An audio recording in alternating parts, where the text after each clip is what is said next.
Yang dimaksud secara sah sholat adalah sholat sah manakala gitu ya. Yaitu yang pertama tentunya ya Islam, beragama Islam. Jadi sudah beragama Islam. Tandanya Islam apa? Ya bersyahadat ya. Jadi kalau belum syahadat dia belum Islam, maka tidak wajib sholat ya. Tidak wajib. Ya syahadat itu kan rukun yang pertama. Baru kedua sholat gitu ya. Kemudian yang kedua baligh ya. Baligh itu artinya dewasa ya. Yang dewasa ukurannya bagi laki-laki adalah sudah mimpi basah ya, itu pendapat ulama. Kemudian kalau perempuan sudah haid ya. Kalau ukuran kewajibnya sholat ya itu. Jadi baligh ini begitulah standarnya. Bagaimana dia haidnya sudah 9 tahun ya harus 9 tahun dia wajibnya. Bagaimana kalau sebelum itu? Itu namanya pendidikan saja ya. Malah dalam hadis dikatakan bahwa kalau anak belum wajib sholat, tadi sholat, maka pahalanya untuk orang tuanya. Karena anak belum balik, meninggal dia, nah, tidak akan ditanya oleh Allah ya, langsung masuk surga gitu ya. Karena apa? Belum ada wajib kok. Kalau sudah balik wajib. Yang selanjutnya adalah berakal sehat ya. Artinya berakal. Jadi kalau orang gila ya, orang gila tidak sah sholatnya, gitu ya. Kemudian bersih dari hadas besar dan hadas kecil ya. Misalnya hadas kecil itu ya misalnya buang air, buang gas gitu ya, atau BAB dan seterusnya gitu. Dan banyak ya. Ada yang mengatakan kalau misalnya menyentuh perempuan yang bukan muhrim gitu ya. Nah, banyaklah itu dalam fikih ya tentunya. Kemudian yang keempat, syarat sah itu artinya punya ilmunya gitu. Jangan sampai tidak memiliki ilmu. Ya makanya itulah kewajiban orang tua untuk mengajarkan anaknya bagaimana tata cara sholat, bacaan sholat ya. Nah bagi orang tua yang tidak mampu ya titipkanlah ke guru-guru ngaji gitu ya. Ya pokoknya diajarilah gitu ya, supaya tahu ilmunya tentang sholat. Minimal bagaimana cara takbir ya, cara ruku, cara sujud, bacanya ini gitu ya. Masuk waktu sholat ya. Misalnya maghrib ada waktunya, asar ada waktunya. Jangan sampai kita mengatakan sholat zuhur tapi masih baru jam 11. Itu nggak sah ya. Nggak sah walaupun ya saya sholat zuhur misalnya. Kecuali kalau jamak qashar. Nah, misalnya belum asar kita sudah sholat zuhur, itu namanya jamak. Nah, itu lain lagi urusannya ya. Kalau yang tam gitu, sholat asar ya jam, kalau sekarang jam berapa? Misalnya 3.15 ya, sesuailah dengan aturan-aturan yang ada ya. Kemudian menghadap kiblat ya. Menghadap kiblat itu adalah merupakan syarat sah.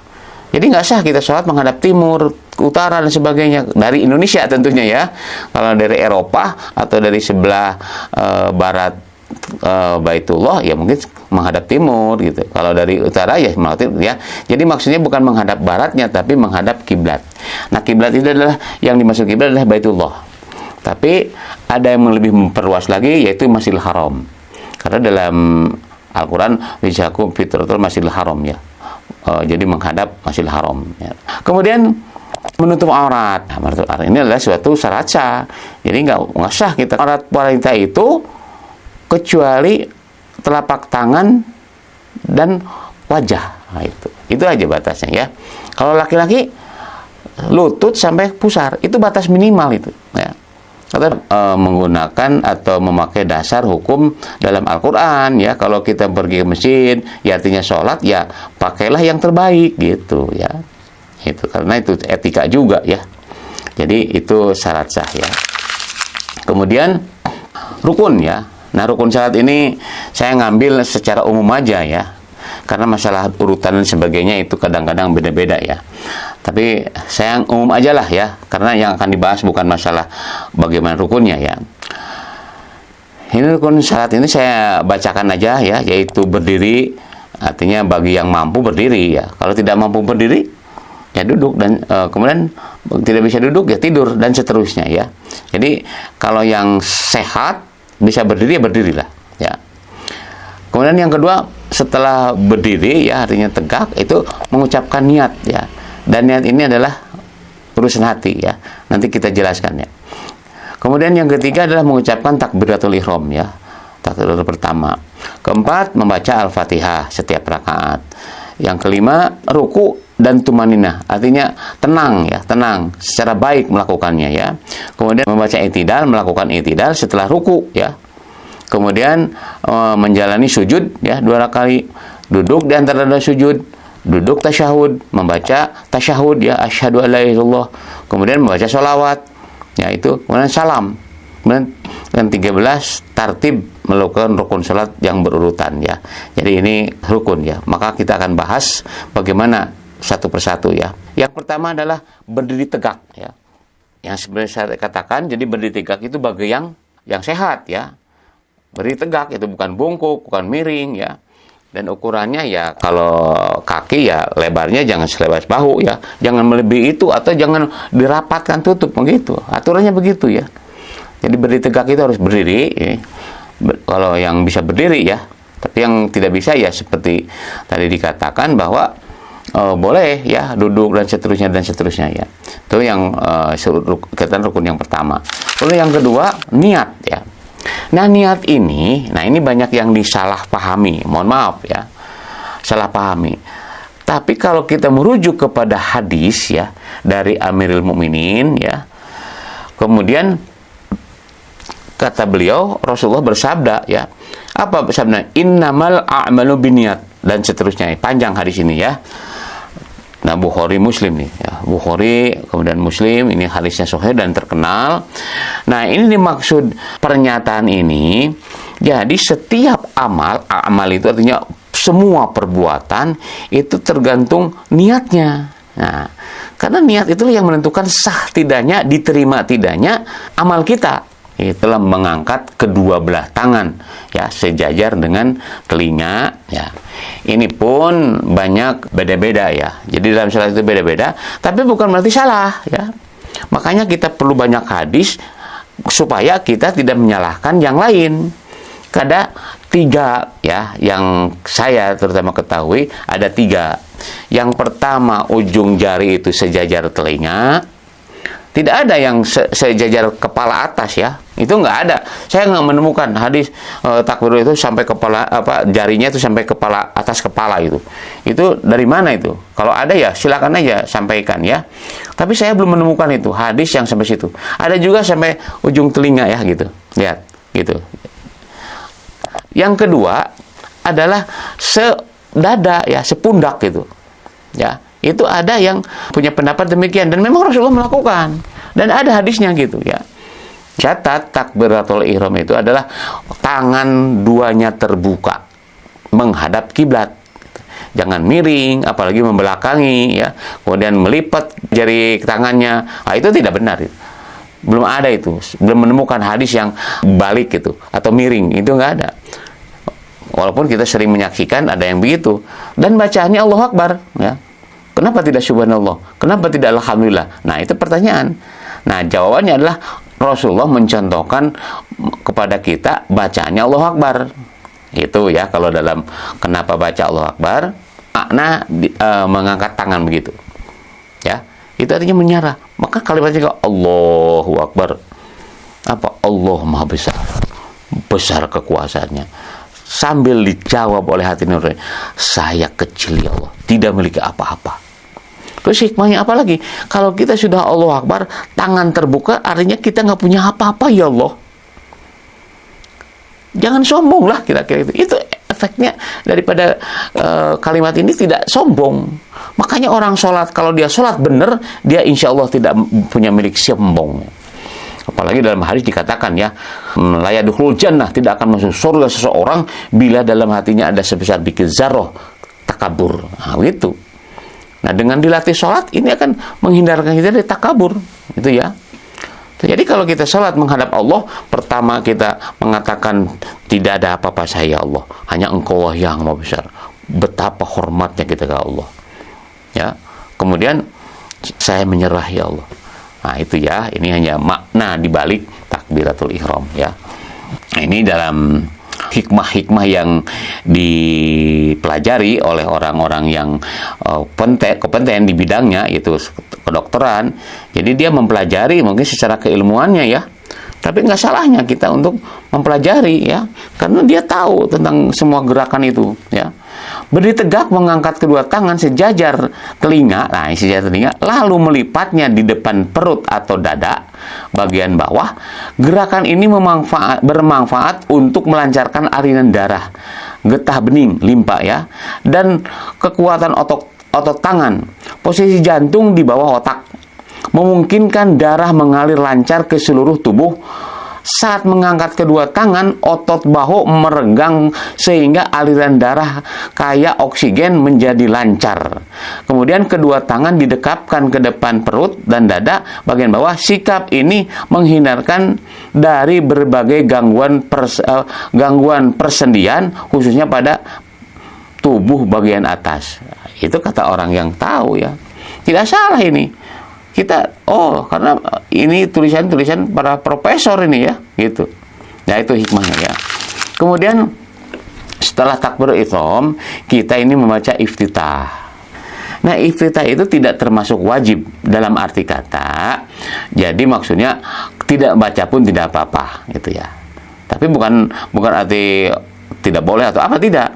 Sehingga karena tidak wajib, sehingga Rasulullah setiap saat atau kapan waktu itu berbeda-beda baca iftitahnya.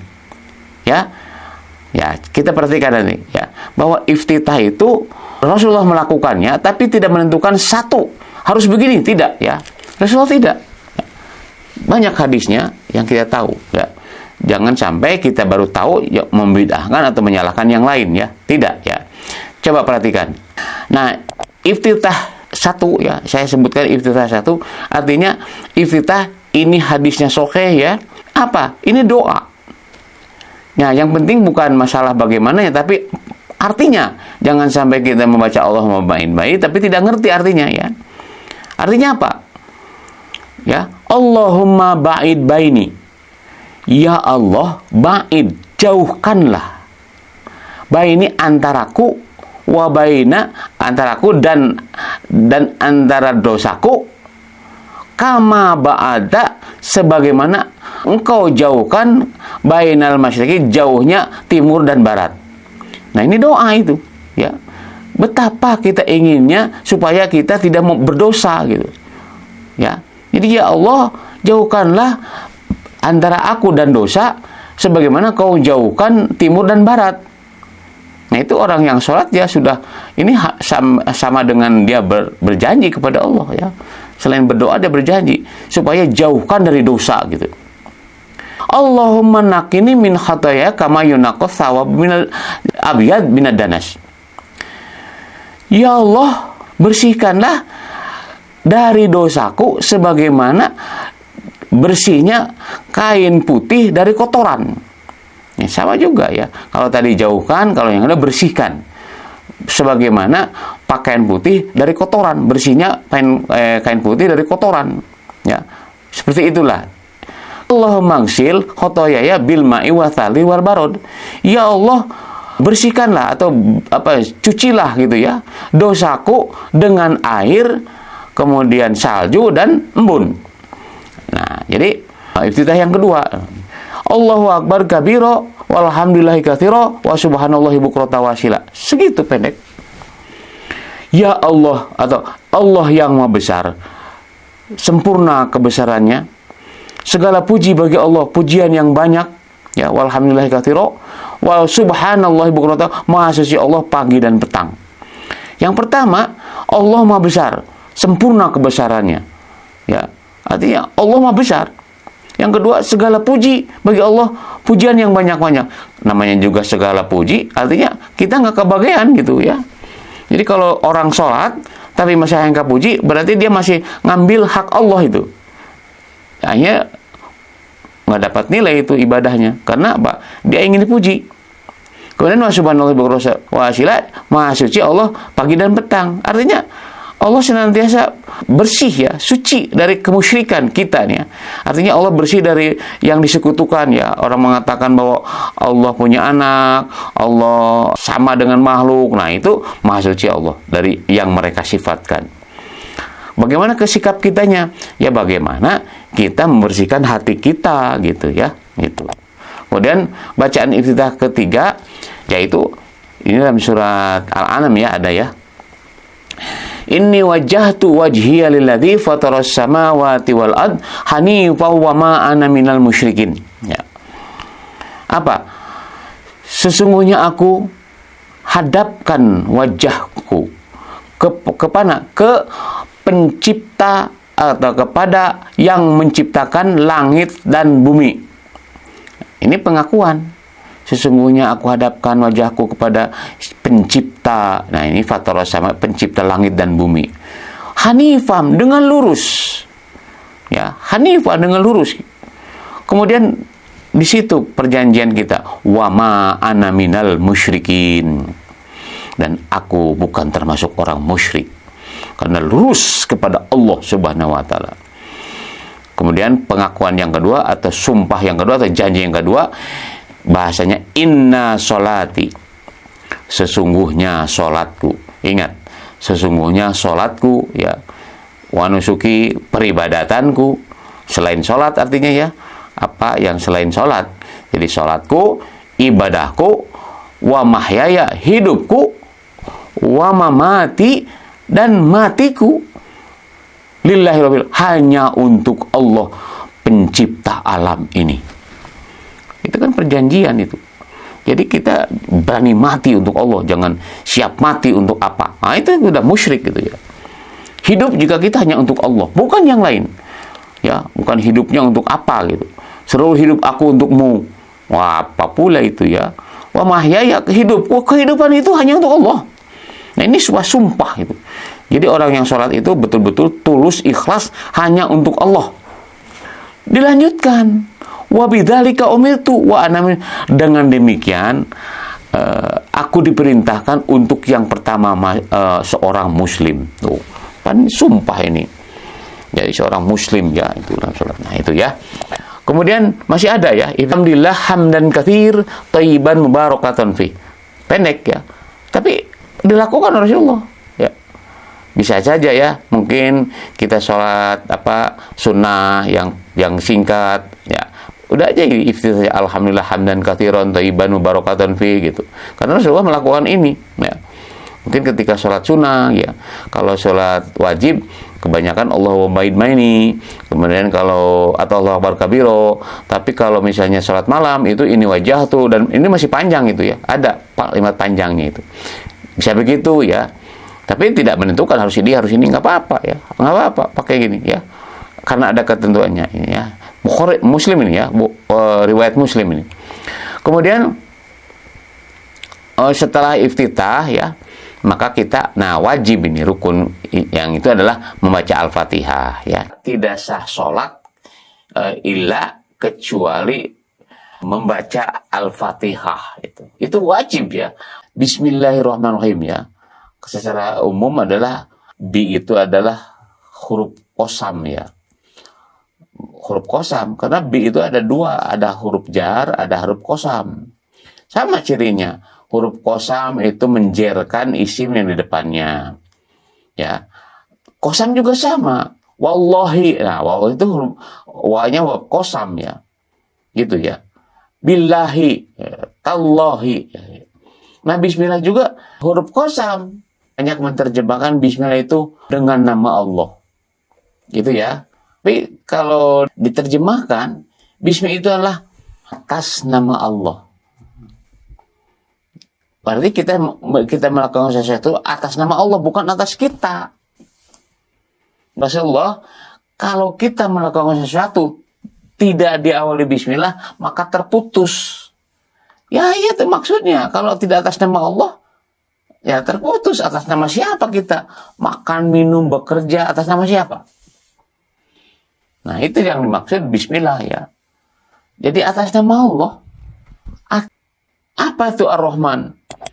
Ar-Rahman itu maha pengasih artinya ya. Kalau Rahman Rahim dari suku kata sama ya, ro, ha, mim. Tapi kalau sudah dirubah kayak gini, makanya maknanya berbeda. Para mufasir mengatakan Rahman itu maha pengasih, yaitu bagi semua makhluk yang ada yang hidup di dunia ini. Jadi artinya Allah ngasih terus. Orang kafir ngasih, orang munafik ngasih. Binatang semuanya ngasih. Karena Allah memang pencipta kita. maka Allah mengasihi. Karena Allah Maha Pengasih di dunia gitu. Nah, kemudian yang kedua Ar-Rahim. Nah, ini diterjemahkan Maha Penyayang. Yang dimaksud penyayang itu adalah bagi makhluk yang beriman, khusus untuk orang beriman yang begitu ya. Artinya apa? Rahim itu adalah wujud sayang Allah untuk hamba-hambanya, yaitu diberinya surga nanti di akhirat. Itu bentuk sayang. Nah, bagaimana bentuk sayang kepada makhluk manusia? Maka bagaimana caranya manusia masuk surga? Sayang kepada manusia, adanya Al-Quran, adanya Nabi, adanya ulama. Itu adalah bentuk sayangnya Allah. Apa? Biar dia masuk surga. Dengan adanya Quran dapat petunjuk bagaimana cara yang baik. Nah, itu rahim Allah. Nah, kalau kita tidak menolak rahim Allah, ya sudah, jangan pakai Quran, pakai logika, pakai ideologi lain. Ya. Nah, itu yang namanya rahim Allah. Ya, Quran itu bentuk sayang Allah. Kemudian bentuk yang lain adalah adanya Rasul. Rasul untuk menjelaskan Quran untuk kehidupan kita agar masuk surga. Atau ulama, pelanjut Rasul. Itu dalam rangka wujud sayang Allah kepada kita. Ya gitu ya. Jadi jangan mengatakan kalau ada ulama mengingatkan dengan keras, sebutkan radikal, fundamental. Bukan. Justru sayang agar kita tidak masuk neraka. Masa orang zina, judi dibiarkan saja? Udah jelas kok dalam Al-Quran itu neraka. Lah kan dibiarkan? Tidak. Diberitahu sama orang tahu. Mestinya terima kasih gitu. Orang diingatkan itu. Jangan malah menuduh macam-macam itu. Ya. Tapi memang tidak aneh ya. Kenapa Nabi Muhammad pun disebut gila ya, sinting macam-macam. Karena gitu, mengingatkan orang agar tidak masuk neraka. Tapi karena dia lebih ke nafsu, jadi merasa nggak enak gitu. Hei, kamu jangan berzina. Gitu. Hei, kamu jangan homoseks. Gitu kan kata Nabi Lut, jangan homoseks. Bagi orang yang memang hobi homoseks, dilarang gitu, wah apa itu sok suci lo gitu kan Nabi Lut itu.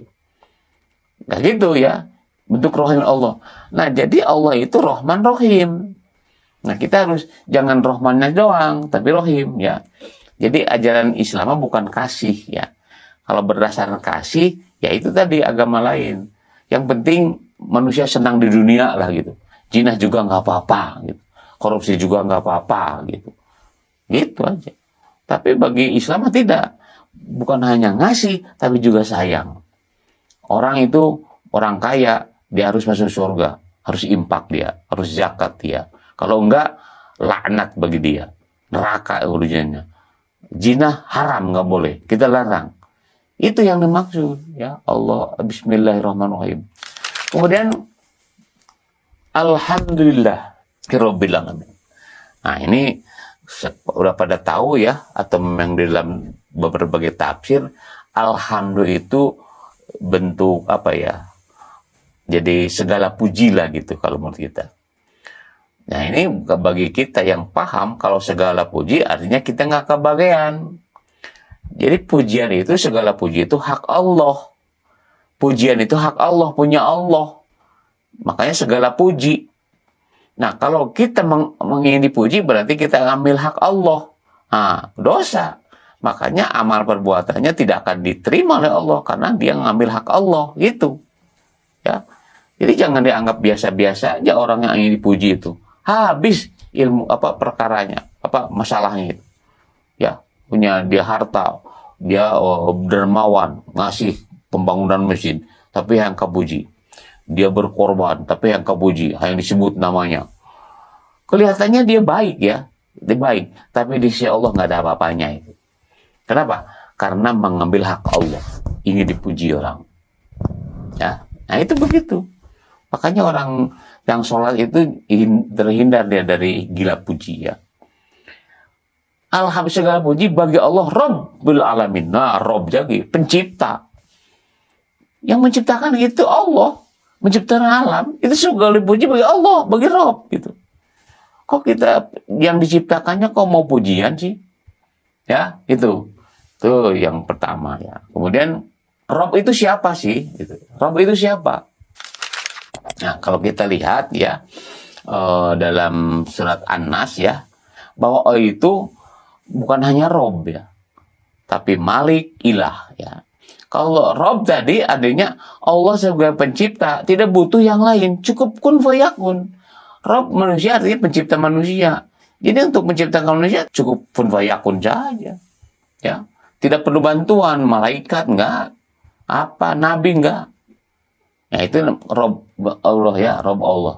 Kemudian kalau Malik bagaimana? Kalau Ilah bagaimana? Ya, jari Rob tadi yang menciptakan itu memiliki sifat Ar-Rahman Ar-Rahim ya, sudah tadi dibahas. Kemudian ini Maliki Yaumiddin.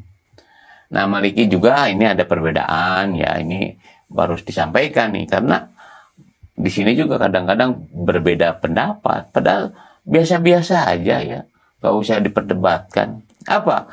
Ada bacanya Maliki Yaumiddin, ada dibacanya Maliki Yaumiddin, tentunya berbeda maknanya ya. Kalau Maliki pemilik atau penguasa, Yaumiddin hari pembalasan. Tapi ada Maliki, kalau Maliki pendek itu raja, Yaumiddin itu Yaum itu hari ya, din pembalasan. Ada yang mengatakan din itu agama.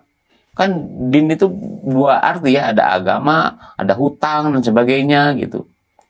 Jadi ketika kita menyebut Maliki Yaumiddin, artinya raja hari kemudian, hari pembalasan atau hari agama.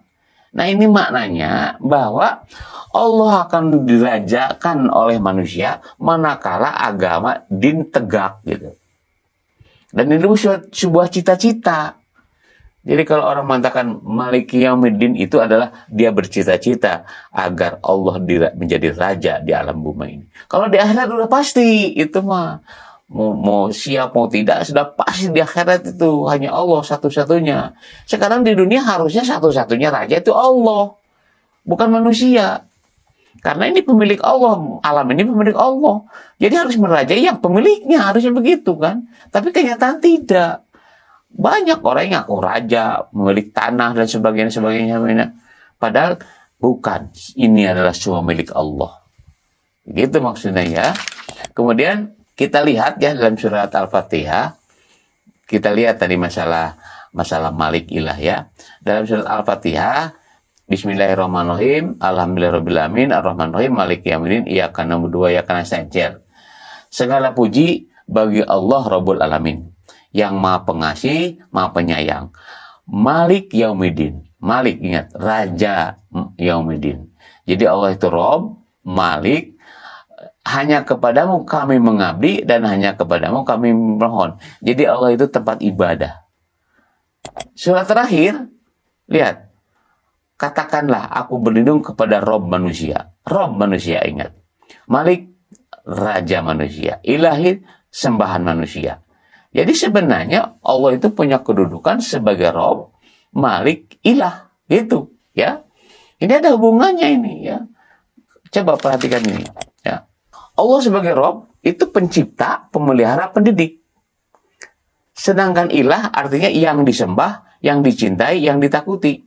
Malik ada raja, penguasa, pemilik. Raja manusia, penguasa manusia, pemilik manusia, ya. Kemudian kalau Malik itu apa? Malik itu raja. Nah, kalau raja pasti memiliki wilayah hukum, aparatur, undang-undang dan umat. Itu raja hubungannya.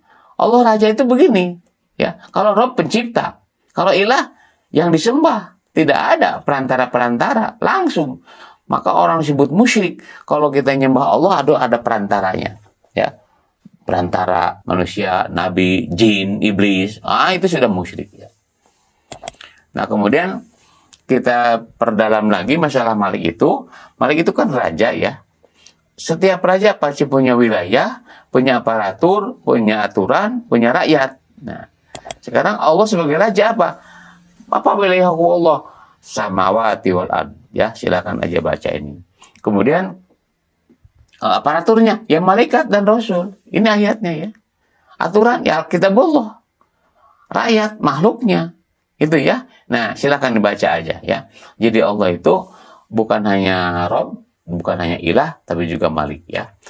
Nah, ketika kita mengakui Allah sebagai ilah, maka kita hanya satu-satunya yang kita sembah. Dengan ungkapan diri kita mengatakan iyyaka na'budu wa iyyaka nasta'in. Nah, ini iyyaka berbagai tafsir apapun, mau tafsir Apal, Marawi, kemudian Ibnu Katsir itu ya. Kemudian siapa? Iyyaka itu artinya hanya kepadamu. Kalau hanya kepadamu artinya tidak ada yang lain gitu. Bahasa Inggrisnya only you. Hanya engkau satu-satunya. Apa yang kami sembah? Bukan hanya disembah juga. Wa iya karena hanya kepadamu kami memohon. Nah ini punya makna panjang ini ya berdua Kristen ya. Jadi na'budu kewajiban. Iya karena ini itu hak. Memohon kepada Allah. Jadi kita jangan dulu bicara hak. Tapi bicara kewajiban. Makanya dalam Islam itu tidak ada hak asasi manusia. Yang ada kewajiban asasi manusia. Gitu ya. Orang kafir, dia cenderung kepada hak asasi manusia. Menuntut aja. Tapi dia kepada Allah tidak pernah. Tidak bersyukur kepada Allah. Ya. Nah itu yang kita harus pahami. Jadi konsep Islam mah, iyyaka na'budu wa iyyaka nasta'in. Hanya kepadamu kami mengabdi. Ya. Banyak umat Islam yang hanya mau minta aja, sementara kewajiban diabaikan. Ya, kita lanjut aja.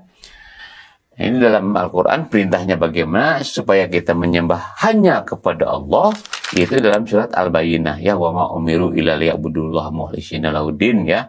Padahal mereka tidak disuruh kecuali supaya menyembah Allah dengan semurni-murninya, ketaatan kepadanya dan menjalankan agamanya yang lurus dan mendirikan sholat dan mendirikan zakat.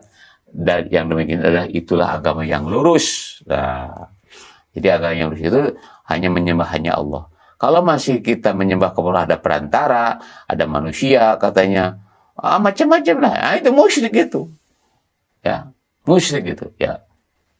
Ya, kita lihat ya bagaimana ibadah kita kepada Allah itu harus lurus ya. Sehingga kita bisa membuat parameter ya. Ini parameter untuk pengetahuan saja bagi kita ya. Jadi kalau kita itu hidup itu ada niat, ada amal, tujuan ya. Niat karena Allah, maka amalnya itu ibadah. Jadi ibadah itu manakala niatnya lillah gitu. Kalau niatnya lillah plus itu bukan ibadah, namanya dolalah. Kan sholat, ya sholatnya karena tidak karena Allah ya dolal, sesat aja. Ya. Sedekah kan perintah Allah, iya. Tapi niatnya karena Allah atau karena lillah, karena Allah plus.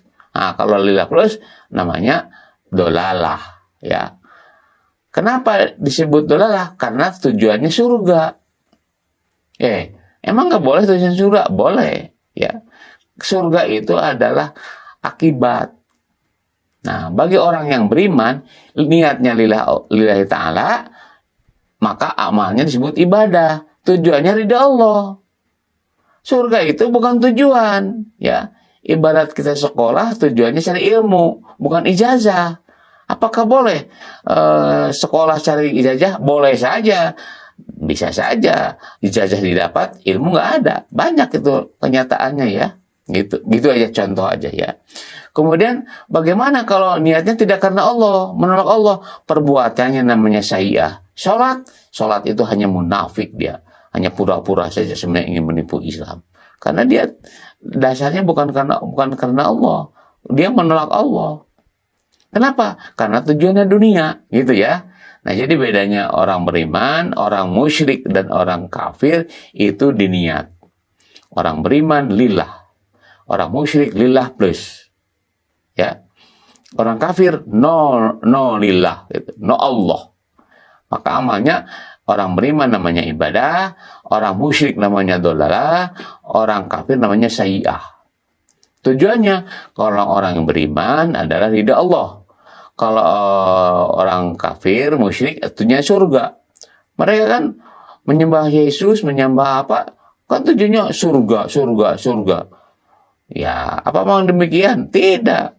Bagaimana surga? Dia amalnya sudah bertentangan dengan perintah Allah kan. Orang kafir karena di dunia, karena dia tidak yakin adanya kehidupan akhirat ya. Maka dalam hati namanya ikhlas. Orang musyrik yaitu syirik ya, menyekutukan Allah. Orang kafir kufur, dia sudah niatnya menolak Allah. Kalau ini menduakan Allah. Maka jalannya kalau orang mukmin adalah shiratal mustaqim, kalau ini shiratal dolin, kalau shiratal maghdub. Maka kita berdoa kepada Allah supaya jadi shiratal mustaqim dan jauhkan dari maghdub dan dolin, gitu ya. Nah, maka disebut mukmin, kalau ini musyrik, ini kafir. Kalau berjamaah, bermasyarakat, ini mukminin, ini musyrikin, ini kafirin. Ya, kira-kira begitu ya. Supaya memperjelas na'budu itu apa maksudnya ya. Nah, kemudian kita berdoa kepada Allah, dan inilah doa agar kita mendapat shiratal mustaqim. Ihdinas shiratal mustaqim, tunjukkanlah kami ke jalan shiratal mustaqim ya. Apa itu shiratal mustaqim? Yaitu jalan orang yang telah engkau beri nikmat. Siapa ini? Surat An-Nisa ya. Jadi para nabi, para siddiqin, para solihin ya. Ini namanya shiratal mustaqim. Kata kita, bukan jalan orang yang kau murkai dan orang yang sesat. Dalam tafsir, dolin itu diterjemahkan kepada Yahudi, orang sesat. Tapi secara umum, maghdub itu orang kafir. Kalau dolin adalah orang musyrik ya, menyekutukan Allah gitu ya. Ya. Nah, sekarang lihat denahnya shiratal mustaqim itu begini ya. Allah sebagai Rabb menciptakan manusia untuk beribadah kepada Allah sebagai ilah. Nah, dia beribadahnya kepada Allah harus melalui kemuliaan Allah. Allah menurunkan ke kita melalui malaikat kepada Rasulullah. Kemudian ini namanya Islam. Jadi orang yang orang beriman, orang muttaqin, orang mukminin, dia itu kenapa disebut karena dia ibadah kepada Allahnya lewat kitabullah. Gitu ya. Kemudian kenapa disebut maghdub? Karena begini, Allah sebagai Rabb menciptakan manusia tadi, tapi dia menyembah siapa? Tanda tanya ini. Bisa aja menyembah diri sendiri kan? Jadi nggak nyampe ke ilah ya. Kenapa? Nyambung kemuliaan Allah. Maka disebut kafir itu karena menolak kemuliaan Allah. Ya. Kemudian dolin. Nah, dolin itu begini. Allah sebagai Rabb menciptakan manusia untuk ibadah kepada Allah. Ya, sebagai ilah, tapi tidak berdasarkan wahyu Allah. Bisa berdasarkan nafsu, berdasarkan pemikiran-pemikiran yang nggak jelas ya. Katanya itu orang Nasrani kan berdasarkan Injil, ngakunya, tapi kenyataan dari mana kita tahu? Dari Al-Quran. Kata Al-Quran itu Yahudi dan Nasrani sudah menyimpang jauh itu. Makanya dia kalau ditanya sembah apa Allah, tapi kenapa menyembah kepada Allah lewat Uzra, lewat Yesus? Apaan itu? Dolin dia. Maunya sih katanya nyembah Allah ke surga, tapi salah jalan dia, makanya disebut dolin, gitu ya. Nah, begitu ya. Kemudian kita lanjutkan membaca surat atau ayat Al-Quran.